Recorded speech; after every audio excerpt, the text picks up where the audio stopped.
ada satu masa kami melewati Laut Kidul gitu. Kan ada certain spirituality of the Queen of the Southern Sea gitu. Semuanya capek dan irritated banget gitu. Kita ketemu itu ego kita masing-masing gitu. Terus mereka tuh nanya, jadi Nova, menurutmu kita ini sedang diperlakukan seperti apa oleh Laut Selatan? Terus aku bilang, kamu sedang diperlakukan seperti anak. Ya, memang seperti itu. Laut, dia punya kasih sayang, dia punya generosity, tapi sometimes giving you pelajaran yang kalau kamu lagi dimarahin ibu tuh gimana sih? Seperti dilanda badai dan ombak besar gitu kan. Ketika bilang ibu bumi, seakan-akan kita itu melihat semuanya hijau-hijau. Tapi lupa kalau laut juga ibu.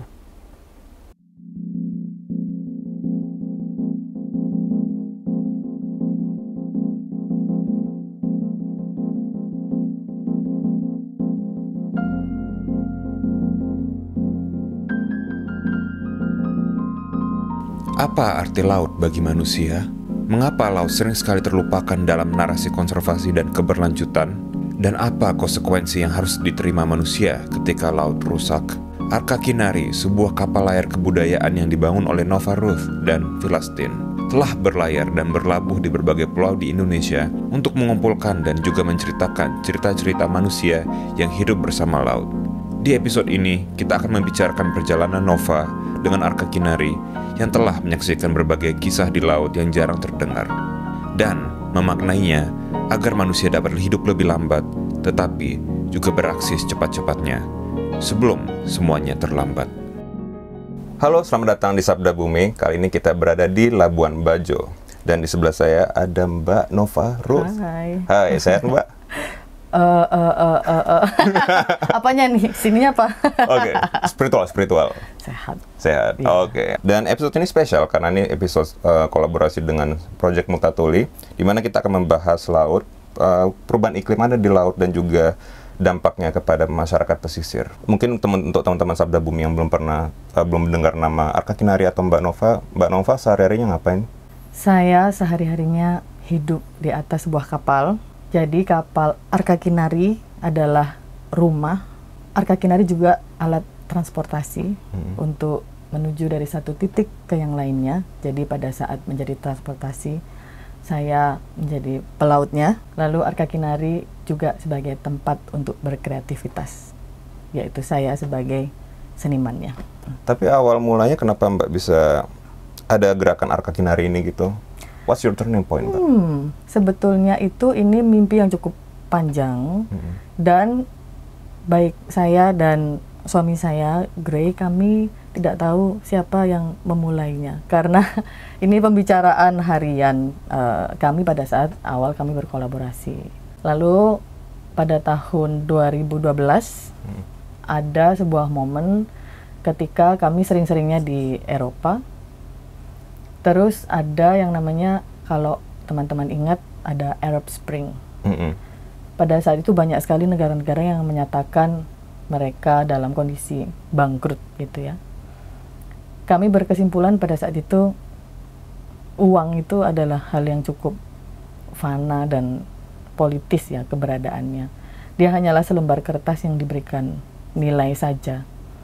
Dan saat itu kami membuat sebuah artwork untuk album pertama yang kami lakukan bersama-sama, namanya Loot, dan artwork itu adalah selembar uang yang dijadikan cover CD kami. Dan di situ kami bubuhkan di satu sisi ada satu kapal bayangan kami di masa depan. Jika manusia tetap melakukan apa yang kita lakukan hari ini, maka bumi yang semakin panas dan juga kutub utara dan selatan akan meleleh dan menambah debit air laut, sehingga akan banyak sekali pulau-pulau yang akan tenggelam, dan kita dipaksa untuk hidup di atas kapal-kapal yang terbengkalai, dan itu gambarnya kapal industrial gitu. Dia terbengkalai karena sudah tidak ada minyak bumi lagi. maka harus diberikan layar. Memaksa kita untuk belajar kembali ilmu-ilmu dari leluhur kita, dan salah satunya itu adalah berlayar. Dari pembicaraan itu, terus kita berpikir, kok kita ngomongin tentang perubahan iklim, tapi kita tidak menyatu di dalam solusi tersebut. Mulailah terpikir untuk hidup di atas kapal. Lalu membayangkan, bisa nggak ya kita menebus dosa-dosa iklim kita yang kita hasilkan dari banyak terbang kemana-mana? Bisa nggak ya kita hidup di atas kapal? Dan jawaban itu tidak bisa terjawab kalau kita tidak mencoba. Makanya itu kami mencari kapal yang tepat, kapal yang kami kira cukup aman, dan juga yang lebih affordable daripada membangun sebuah kapal baru gitu ya. Jadi repurposing old boat untuk yang kita lakukan hari ini. Dan ternyata setelah berjalan hampir 6 tahun ini, ternyata juga bisa. Awalnya sangat takut dengan laut. Dan merubah dari takut menjadi hormat kepada laut itu membutuhkan waktu yang cukup lama. Dan itu adalah constant conversations with myself ya. Dengan lubuk hati ya, untuk mengakses informasi tersebut. Tapi informasi itu bukan informasi teknis sebetulnya. Itu informasi-informasi yang kita bilang keberanian, kita bilang tekad, lalu kita bilang empati kepada bumi. Itu yang saya berusaha akses. Jadi kapal ini waktu pertama kami berlayar, ya saya pegang gitu. Saya pegang dan saya bilang, percaya ya sama kamu ya gitu. You going to bring me to my country. Saya punya kebiasaan dan itu juga intuitif. Dan segala yang intuitif itu kan kita percayai sebagai tuntunan leluhur gitu ya. Jadi kemanapun saya berada, saya merasa sangat beruntung. Yang saya lihat itu bukan hal-hal yang indah-indah saja gitu. Tapi yang saya temui adalah para tetua-tetua adat yang mau membuka informasi-informasi keleluhurannya. Contohnya pada saat itu saya ke Toraja. Dan entah bagaimana saya dibawa ke sebuah tempat ngopi kecil gitu. Yang ternyata yang punya passion besar tentang kopi ini sebetulnya adalah tetua adat. Lalu dia bercerita tentang bahwa bagaimana sebetulnya orang-orang Toraja itu mencari negeri di atas awan karena sebuah trauma masa lalu akan laut. Dan memakai kapal-kapalnya itu dijadikan rumah tongkonan itu, atapnya itu. Nah, berarti kan dulu kita lebih nyaman mengakses laut, dan ada sejarah yang tidak tertulis, dan itu merupakan cerita bagaimana kita semua di Indonesia itu kebanyakan takut sama laut. Ada beberapa gelombang di Nusantara ini yang membuat kita lalu berhenti untuk mengakses informasi tersebut. Taruhlah jatuhnya imperialisme di Indonesia. Yang kedua, ada kolonialisme yang terjadi di Indonesia. Lalu yang ketiga, ada kejadian di tahun 1965. Semua itu gesekannya cukup kuat dengan tradisi dan adat yang kita sedang jalani. Lalu ada kepentingan untuk menutupi hal itu atas dasar rasa kepingin aman dan move on. It's a basic survival need to move on, going on with our life gitu ya. Tapi kabar baiknya, ada pertanda-pertanda yang menjadi bukti bahwa kita masih bisa mengakses informasi tersebut.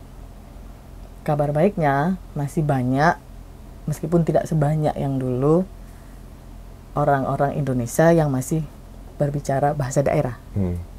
Karena banyak sekali informasi tersebut ada di dalam kitab-kitab, ada tuliskan di candi-candi.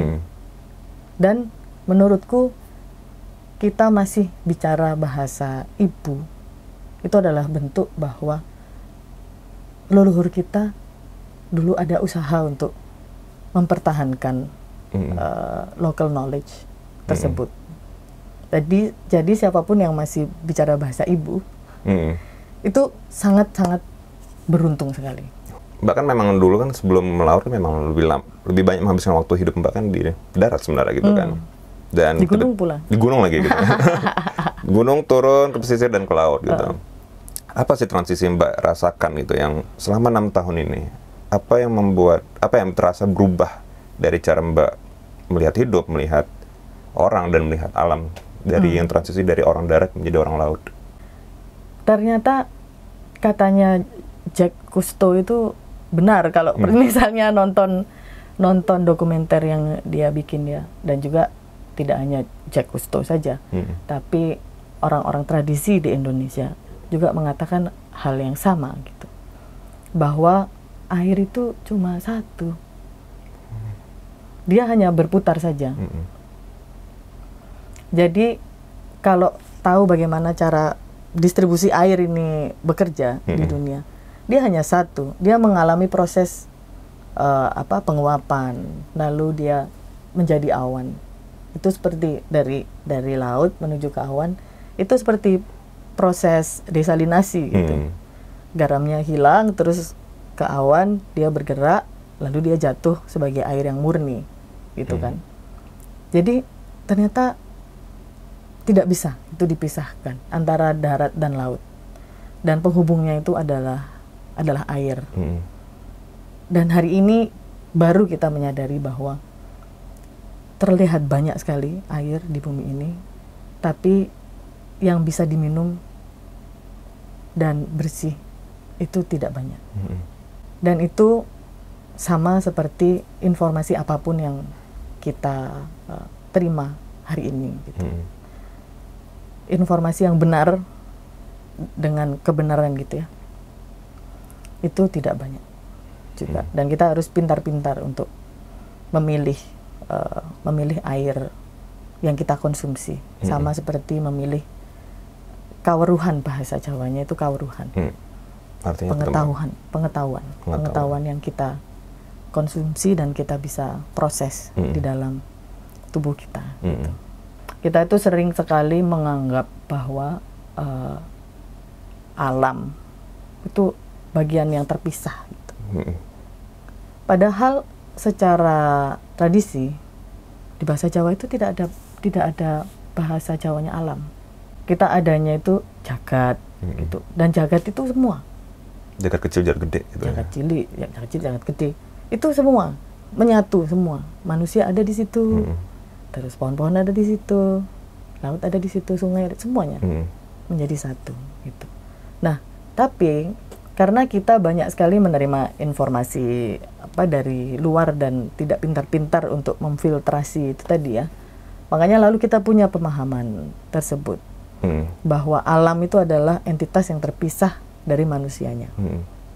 Selama berabad-abad kita manusia, kita terbuai dengan konsep itu, dan contohnya juga itu terimplikasi pada cara-cara negara kita gitu, treating alam itu sendiri. Misalnya ada banyak sekali tempat-tempat yang dibilang taman nasional gitu ya. Manusia adatnya itu tidak dimasukkan ke dalam situ. Jadi ada hewan, ada tumbuhan, manusia nggak boleh gitu. Padahal manusia-manusia adat itu yang punya nilai-nilai dan batasan-batasan moral dalam mengakses alamnya. Tapi lalu dipaksa untuk berpikir secara luar dari adat kita. Lalu dipaksa untuk sama dengan mereka-mereka yang punya pemikiran yang tidak ketimuran gitu. Padahal kan ada kayak misalnya di Indonesia Timur itu ada tradisi sasi namanya. Ketika area laut itu tidak boleh diakses dulu sampai harinya dirituali dulu, baru boleh diakses. Karena itu usaha untuk revitalisasi apa yang sudah diambil oleh manusia untuk makan. Gitu kan. Jadi jangan dulu deh, gitu. Biar ikan-ikannya balik dulu, mereka bertelur dulu, mereka gede dulu, gitu. Jadi memberikan jeda gitu. Memberikan jeda. Nah, jeda tersebut itu yang hari ini tuh kita entah kenapa selalu merasa ada sebuah urgensi materiality gitu. Yes, Seakan-akan semuanya harus dipenuhi. Padahal jeda atau waktu itu semua makhluk itu membutuhkan itu. Dan di kapal ini selama berlayar kita bilangnya, oh ternyata kita punya sebuah surplus yang cukup valuable, yaitu waktu. Kita punya itu. Jadi pergi dari satu titik ke yang lainnya dengan waktu itu sangat membantu kami yang di kapal itu untuk bekerja lebih efektif. Jadi kerja-kerja kita itu jauh lebih efektif ketika kita bergerak lamban. Kita get things done faster than the land people gitu bilangnya. While working slowly gitu. Yeah, while moving slowly. Moving slowly. Yeah. Apakah karena Mbak melihat karena berada di mengikuti jam waktu laut, jadi Mbak bisa merasakan waktu lebih lama dan sadar gitu kan. Tapi untuk kita di orang kota yang semuanya nggak mendukung kita untuk hidup lebih lambat, bagaimana tuh Mbak gitu? Pada dasarnya semuanya meskipun hidup secara cepat ataupun secara lambat, asalkan sadar dan asalkan tahu bahwa itu peran yang harus dihadapi dalam kehidupan, itu sebetulnya tidak masalah. Permasalahannya adalah ketika kita tidak sadar akan peran kita di dalam kehidupan ini. Distorsi itu datangnya dari situ. Kalau misalnya tidak sadar, kamu namanya termakan waktu ya. Jadi termakan waktu itu sebetulnya adalah filosofi lama gitu. Kalau misalnya teman-teman liburan ke Bali, rumah-rumah Bali itu bentuknya seperti candi-candi lama yang di pintunya ada sebuah sosok dengan mata yang seperti menghipnotis seperti ini dan mulutnya terbuka. Nah, itu namanya Batara Kala. Batara Kala itu adalah dewa waktu yang sebetulnya bahasa Jawanya itu sanepan. Sanepan itu perumpamaan. Dan filosofinya itu bagus sekali. Karena kala ini memakan, jadi ada kategori makanan kala. Makanan kala ini kebanyakan adalah manusia-manusia yang rentan lupa akan waktu. Jadi ada kalau kembar, terus anak satu-satunya, atau anak laki-laki di antara dua anak perempuan. Ini biasanya kategori di Jawa itu bilangnya harus diruwat. Gitu. Nah, diruwat ini adalah cara orang Jawa untuk membantu kategori-kategori manusia ini untuk tetap sadar akan waktu. Karena biasanya mereka rentan akan posisi yang dimanjakan oleh keluarganya, menjadi anak satu-satunya, menjadi laki-laki satu-satunya di antara 3 bersaudara, dan ada banyak lagi. Misalnya ketika kamu tidak berhenti bekerja pada saat matahari terbenam, itu adalah bentuk-bentuk lupa waktu gitu. Pada saat matahari berproses terbenam itu, ada baiknya kita ya tidak mengerjakan apa-apa dulu. We need a break. Terus kita diam dulu.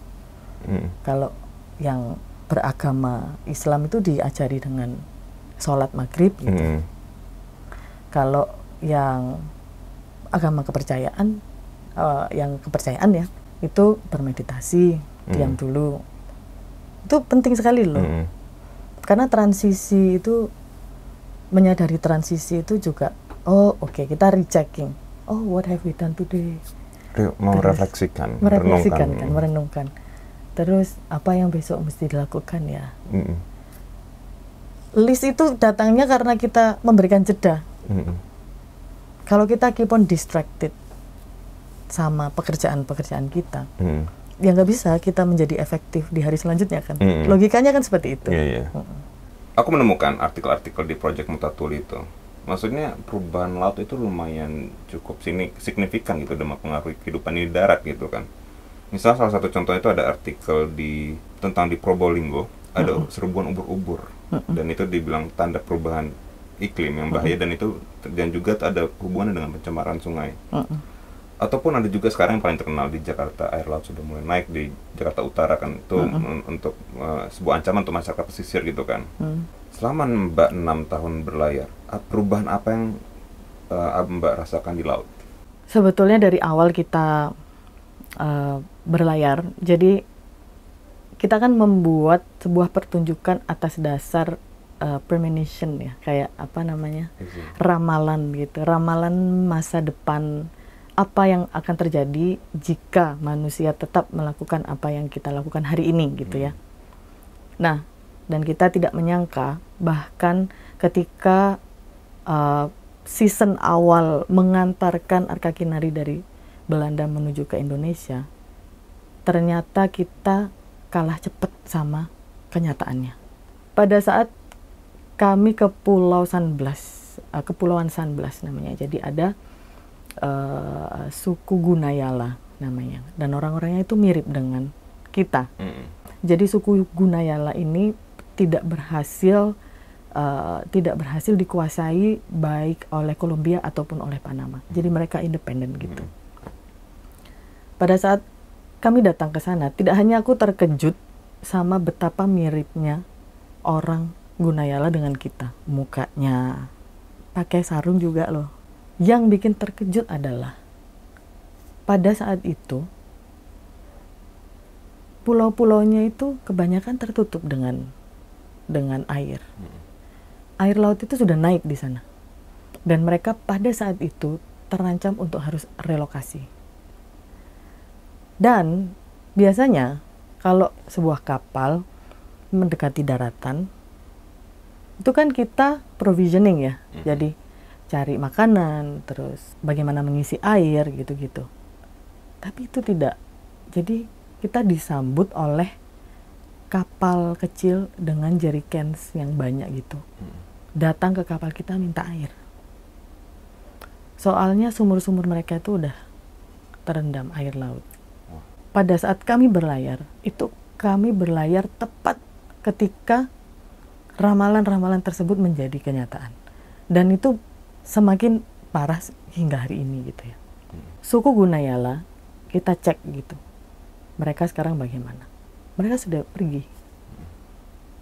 Jadi sudah ada dampak-dampak yang signifikan terhadap perubahan iklim ini. Relokasi banyaknya manusia. Merelokasi, jadi mereka bisa dislokasi kan ketika harus pindah. Karena kebiasaan mereka setiap hari yang mereka lakukan di pulau, itu tidak bisa lagi dilakukan. Apa yang mereka lakukan secara muscle memory, itu sudah tidak bisa lagi dilakukan gitu. Di laut itu sendiri, untuk dalam navigasi Mbak ini, ada yang berubah banget, maksudnya mungkin Mbak bisa biasa dulu, mungkin bisa mengetahui ombak dan arus. Sekarang tuh ada sesuatu yang nggak bisa diprediksi lagi sekarang gitu. Itu benar juga. Jadi misalnya kita mencari informasi gitu ya, kapan nih anginnya berbalik gitu. Ternyata kita salah kira. Meskipun itu informasinya dari orang-orang yang biasa sekali melaut di Indonesia. Contoh yang paling jelas itu pada saat kami itu di Australia kan. Jadi waktu akan menuju ke Australia sudah diprediksikan bahwa kami harus menunggu ada siklon yang harus diberi waktu untuk menghabiskan siklonnya gitu. Jadi kita tunggu itu, baru kita ke sana karena ada jeda waktu spesifik gitu ya yang diprediksikan another cyclone is going to come gitu. Jadi kayak yang kita ke sana pas ini nih gitu. Makanya waktu ke Australia kemarin tuh kita membutuhkan waktu total perjalanan tuh 6 bulan kan.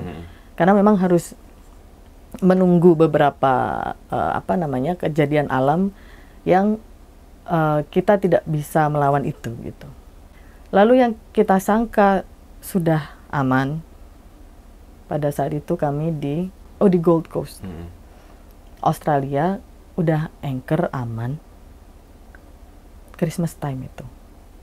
Kita itu cuma memperhatikan apa yang terjadi di laut. Lupa memperhatikan apa yang terjadi di darat. Dan itu ada badai besar dari darat. Jadi kita salah sisi untuk berlindung. Sehingga kapal itu sempat tergeret dan menuju ke pantai. Sehingga miring karena bawahnya kandas.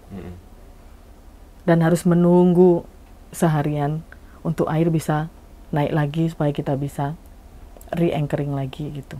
Dan itu ada beberapa kerusakan gitu yang terjadi di kapal. Nah, hal-hal itu nggak bisa diprediksi lagi.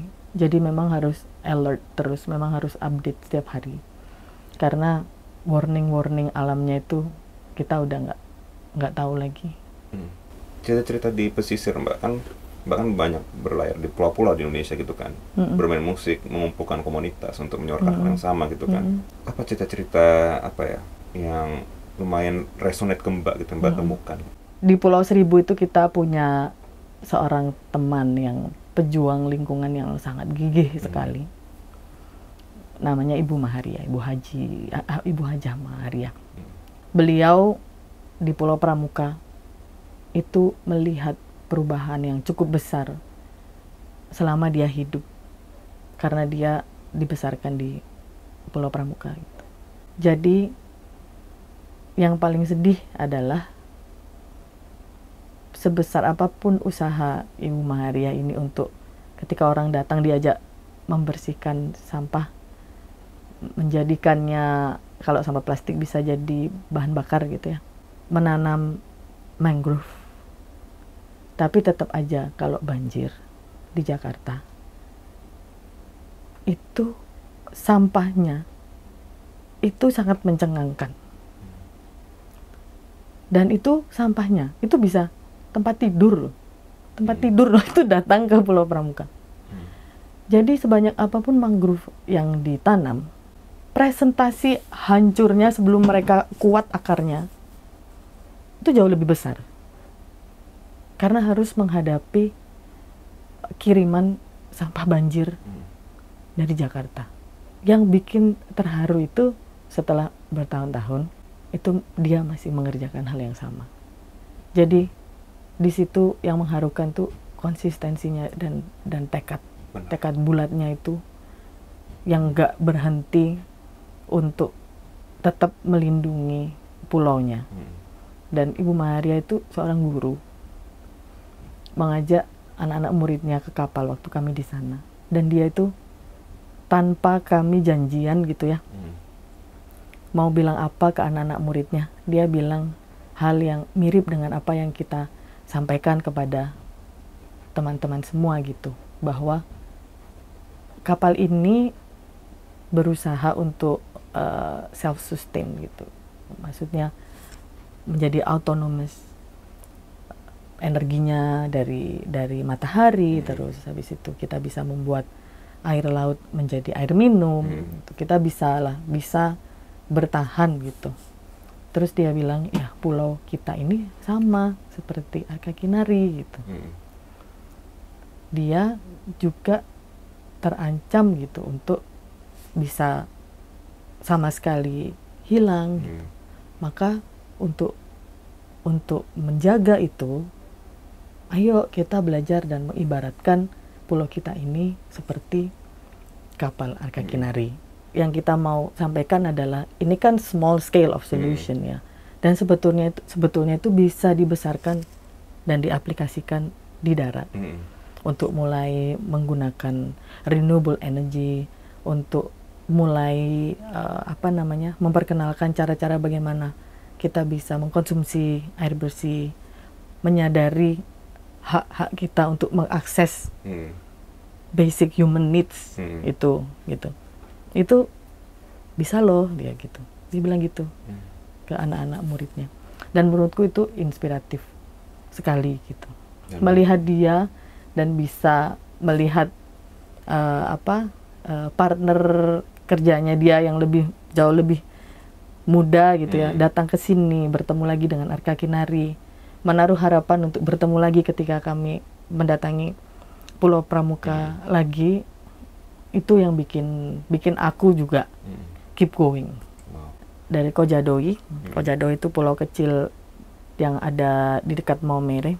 Di sana itu ada masyarakat asli, dan juga Kojadoi yang dia kecil, jadi ada Koja besar, ada Kojadoi. Di Kojadoi yang kecil ini, Kojadoi itu artinya kenari kecil. Kebanyakan adalah orang-orang dari perairan Sulawesi, gitu, yang berpindah ke sana. Suku tersebut itu kan mereka tinggal di stilt houses ya, dan itu lebih environmental friendly untuk menghadapi iklim pesisir gitu.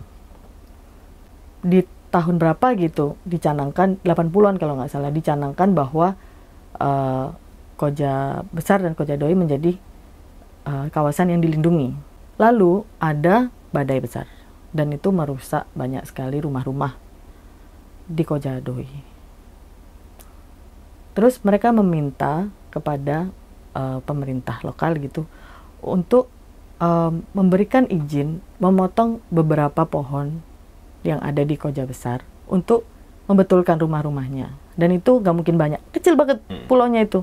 Cuma nggak tahu itu cuma 40 sekian household atau gimana. Nggak boleh. Karena itu dilindungi. Kepala desanya berusaha untuk bersurat untuk bilang bahwa bagaimana kalau ada sedikit hutan produktif gitu, supaya kita sustain dengan strateginya, sama strateginya itu dilampirkan. Itu udah terbaik banget gitu. Maksudnya bahwa kita kalau misalnya menebang akan menanam, jadi udah ada timelinenya gitu. Yang dia pikir ini bisa menjadi proposal yang oke.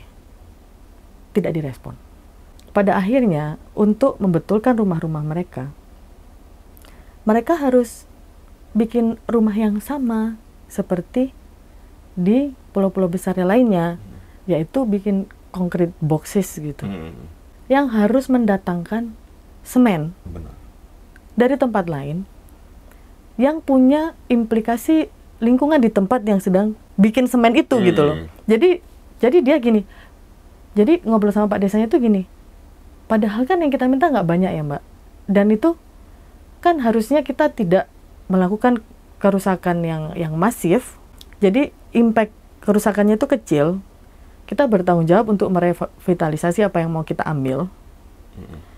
Tapi instead of that, kita disuruh bawa semen dari tempat lain dan hidup dengan tidak nyaman karena nggak bisa dong, semen itu nggak cocok di sini. Dia panas, di dalam jadi panas.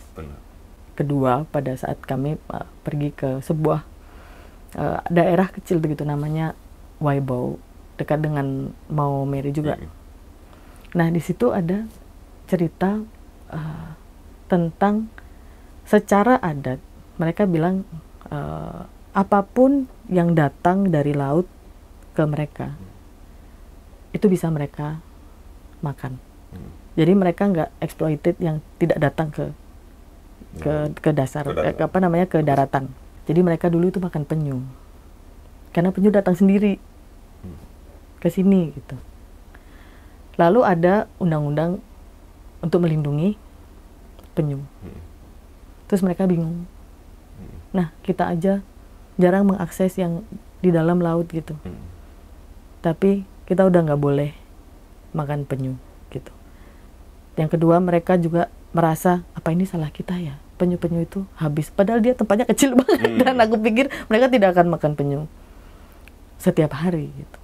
Jadi ini loh, apa, friction yang kayak gini, yang kayak misalnya bikin orang-orang adat dan tradisi itu menjadi berefleksi seakan-akan jangan-jangan kita itu sedang dihukum ya sama alam ya.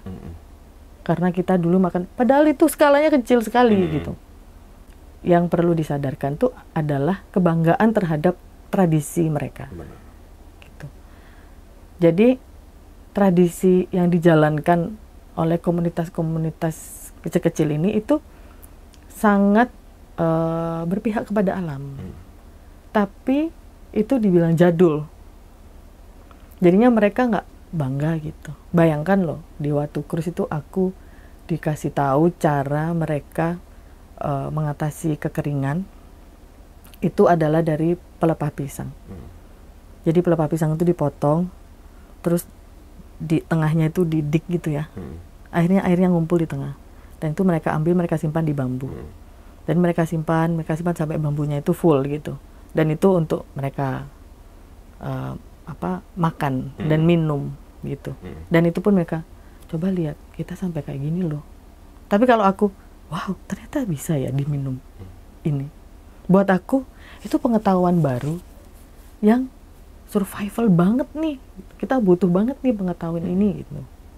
Tapi buat mereka kayak kita nggak bangga sama hal kayak gini gitu. Harusnya kita dapat air itu gampang dong. Dan benar, memang harusnya itu menjadi hak semua orang gitu kan. Sedangkan akses ke air itu kan sekarang banyak yang dimonopoli untuk air mineral dan sebagainya, sehingga itu mengurangi akses orang-orang lokal gitu kepada sumber-sumber air tersebut gitu. Benar, itu benar memang. Tapi yang sikap yang kayak yang mungkin kalau aku akan berharap orang-orang tradisi bisa bilang bahwa kita punya loh cara bertahan hidup seperti ini. Dan ini dibutuhkan loh. Dan ini pengetahuan-pengetahuan seperti ini kita akan semakin butuh gitu. Kalau Mbak 6 tahun berlayar, Mbak lihat laut itu sebagai apa? Ibu. Ada satu masa kami melewati Samudra Hindia ya, jadi Laut Kidul gitu. Wah, dan itu sangat kita ketemu itu ego kita masing-masing gitu. Pada saat kita di Laut Selatan itu jelas sekali gitu. Buat yang logikanya tinggi, egonya kena, spiritualitasnya tinggi, egonya kena, semuanya itu kena gitu ya. Lalu pada saat kita berhenti itu semuanya capek. Dan ada yang ya biasa aja, ada yang irritated banget gitu. Kan macam-macam nih orang-orang di kapalku ya, dari berbagai macam negara, background dan sebagainya. Terus mereka tuh nanya ke aku, jadi Nova, kan ada certain spirituality about the Queen of the Southern Sea gitu. Menurutmu kita ini sedang diperlakukan seperti apa oleh Laut Selatan? Terus aku bilang, kamu sedang diperlakukan seperti anak. Ya, memang seperti itu. Laut, dia punya kasih sayang, dia punya generosity. Tapi sometimes giving you like pelajaran yang kalau kamu lagi dimarahin ibu tuh gimana sih? Disuruh duduk terus dimarahin tuh kan seperti dilanda badai dan ombak besar gitu kan. Dia juga seperti itu. Karena semuanya kan bilang ibu bumi, seperti yang kamu sebutkan tadi. Ketika bilang ibu bumi, seakan-akan kita itu melihat semuanya hijau-hijau. Tapi lupa kalau laut juga ibu. Sama.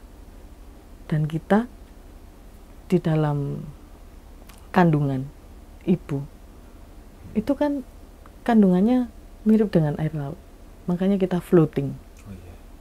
Laut itu seperti ibu. Dia punya kesabaran. Dia punya kemurahan hati. Dia punya cinta kasih yang tidak terbatas. Tapi juga akan kasih kamu tough love sometimes. Oke, siap. Generasi muda sekarang, ataupun generasi manapun ya, kayak yang peduli dengan lingkungan tuh kayak sekarang udah era pesimistik gitu. Dan kita dibombardir dengan fakta-fakta dan keputusan-keputusan kebijakan-kebijakan yang memang makin rusak dan kayak tidak ada harapan gitu Mbak gitu. Aku pengen tahu Mbak, maksudnya Mbak kan tetap menyuarakan ini ya, narasi ini. Tentu tidak mudah dan kadang draining pasti. Apa yang membuat Mbak tetap keep going? Yang keep me going itu aku masih cukup beruntung, aku bisa melihat keindahan gitu. Jadi ada bilangnya itu all of our effort is being paid off when we see really beautiful things. Dan aku masih hari ini, pagi ini pun aku masih melihat keindahan bawah laut gitu. Makanya kalau aku bisa setiap hari itu aku akan melakukan exercise untuk melihat keindahan itu. Karena itu keep me going, that I want to take care of this. I want to be part of the solution. Karena kalau enggak nanti hidupku kosong gitu. Tapi this little piece of beauty yang tinggal, yang tidak banyak, aku mau ikut andil untuk jadi bagian dari solusi. Dan itu membuatku happy ketika satu daerah merespon usaha kami dan memberikan selamat datang yang sangat meriah gitu. Meriah dalam arti bukan pesta-pesta ya, tapi sangat terbuka gitu, dengan senyum, dengan gelas kosong, kita sama-sama datang dengan empty vessels, ready to listen, ready to compile all of the stories and knowledge. Dan itu sangat-sangat menyenangkan. Dan itu membuat aku merasa benar-benar hidup. Seni itu menyembuhkan. Buat aku sangat menyembuhkan. Boleh nggak kasih wejangan dari laut yang udah Mbak pelajari untuk kita di orang darat untuk menjadi lebih baik dan lebih lestari dengan lingkungan kita? Kalau yang aku pelajari hidup di laut ini adalah menghargai waktu. Aku bisa hidup dengan pace yang lebih pelan, lebih lambat, dan itu hasilnya ternyata adalah menjadi lebih efektif dalam kerja seni, budaya, dan lingkungan yang sedang kita lakukan. Dan aku harap teman-teman di darat juga bisa menghargai hal tersebut gitu. Hidup lebih lambat dan beraksi secepat-cepatnya. Karena bumi telah lupa akan musimnya, mari kita saling mengingatkan. Perubahan iklim itu hanya byproduct dari keserakahan manusia yang tidak mengenal batasan.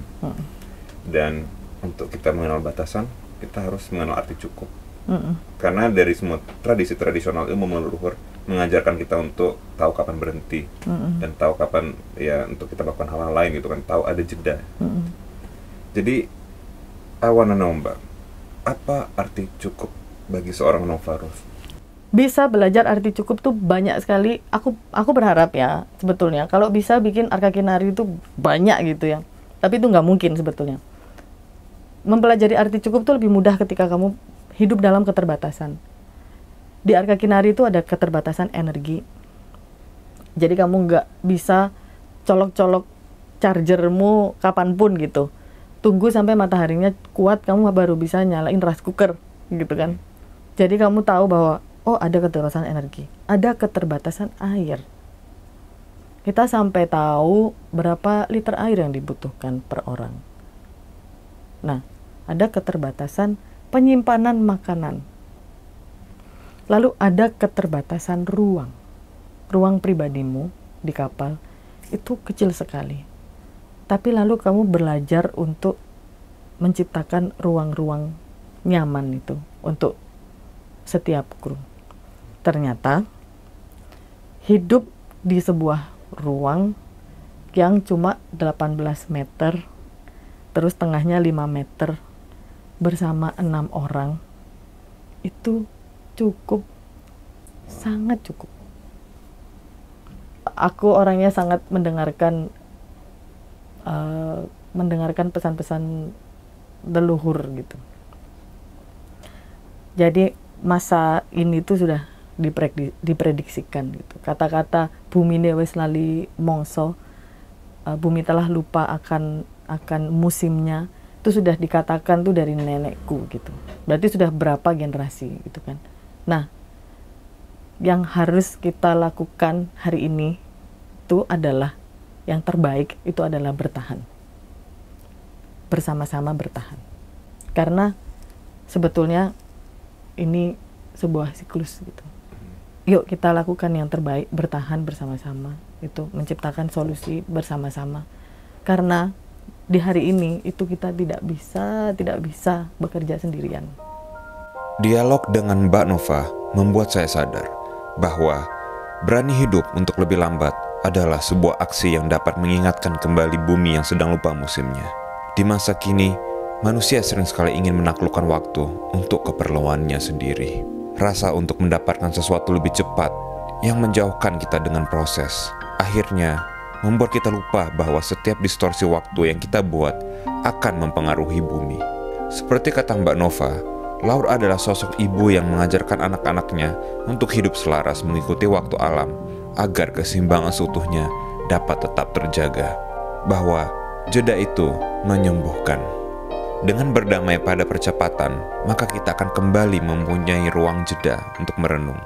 Merenung agar kembali memulangkan bumi pada ingatannya, merenung agar kembali mengingatkan manusia akan waktunya, dan merenung agar kembali sadar bahwa kita semua seperti air adalah satu. Mbak Nova, terima kasih banyak untuk wejangan hari ini. Oke teman-teman, terima kasih banyak sudah menonton episode ini, dan aku mau berterima kasih juga kepada Project Multatuli yang sudah mendukung episode ini. Dan mungkin teman-teman kalau mungkin mau ingin mempelajari atau mengetahui tentang isu-isu sosial atau isu lingkungan yang terjadi di masyarakat pesisir ataupun di laut, bisa langsung ke Project Multatuli untuk membaca lebih lanjut. See you on the next episode.